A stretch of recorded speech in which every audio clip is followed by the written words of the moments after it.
Alright, what's going on, guys? My name's Chopper. So today we're going to be talking about the Revelations cutscene. I'm going to be explaining it from the beginning to the end because this is a very confusing cutscene. A lot of people are upset about the way this was. Now, this is very similar to when Origins came out and we beat that Easter egg and we got the cutscene. Everybody was really up in arms about maybe zombies being just a game, or it's all in Samantha's head or whatever. Like, it's just all these different theories, and people were not happy with the ending. And the same thing is kind of happening with this, but I'm going to get here to tell you guys that I don't think this is over, and I'm going to explain why at the end of the video. Make sure you stick around for that. But first, we're going to go ahead and explain this, initial cutscene. But before we do that, guys, if you have not seen the cutscene, I am going to play for you guys like always. I'm going to let you guys see this, kind of refresh yourself in case you guys haven't seen it, but enjoy the cutscene.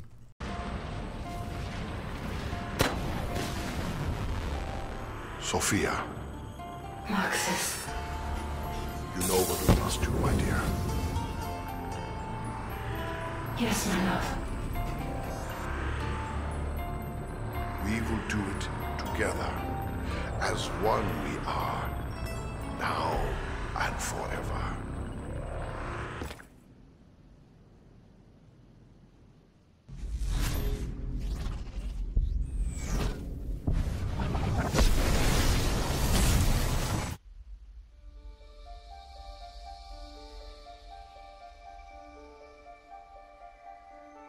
With the evil vanquished, I can start making it all nice again. No undead, no apothecons, no shadow man. All of it gone. Forever. But here's the funny thing. You snowflakes shouldn't even still be here. You should be fading out of existence by now. Those blood vials. I was wondering when you'd bring this up. They're from realities we've already closed off. They shouldn't be here. They can't be here.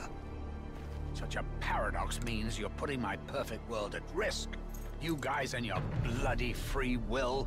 What to do? What to do? Well, you certainly can't stay here. You could send us somewhere else. Somewhere we've never been.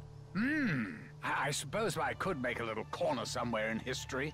A place where I can dump some of the other shit that I've left over, or I just wipe you from existence. Ooh, hang on. Actually, that all works out perfectly.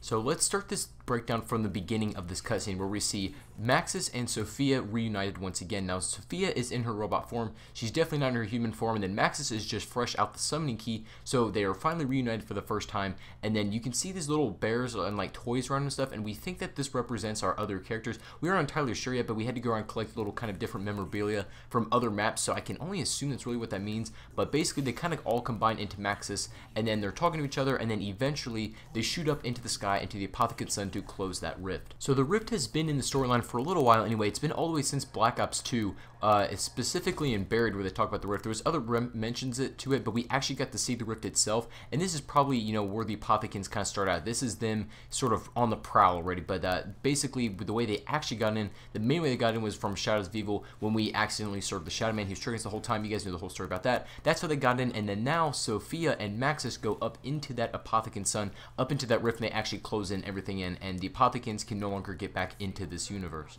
So now with the Shadow Man, the Apothecants banished, Monty can finally have his perfect universe. He's been talking about having this perfect universe with no other corruption or anything else in it, and the only reason why we're having a problem is because the universes were split, and then obviously the Apothecant dimension got into this one, and that's what the problem is. So with them banished, Monty finally has his perfect world, except for one thing, and that one thing being our four characters. They should not still exist in this universe, and that is what Monty is upset about right now.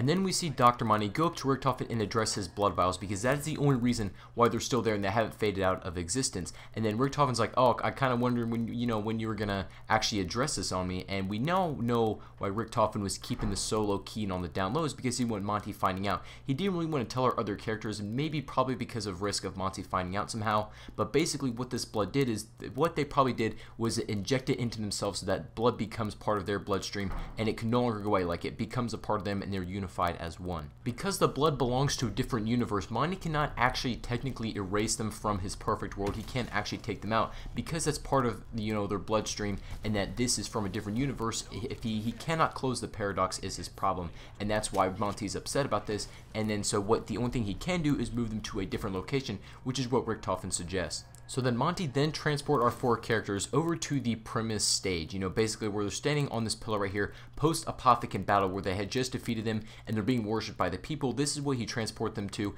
and thus sending them back into the cycle. So the cycle, similar to the Mob of the Dead one with the Weasel, is exactly the thing that's panning out in front of us. They are stuck in an infinite loop. They're back to their premise side, and they're going to go on all these, sort of battles again, probably repeating this entire loop, and then eventually getting up to where they did in Revelations, and then just start all over again, right? It's this paradox, it's this infinite loop. But here's where the interesting thing comes in. That's basically the breakdown of what we saw on the surface, but now this is where it gets very, very interesting.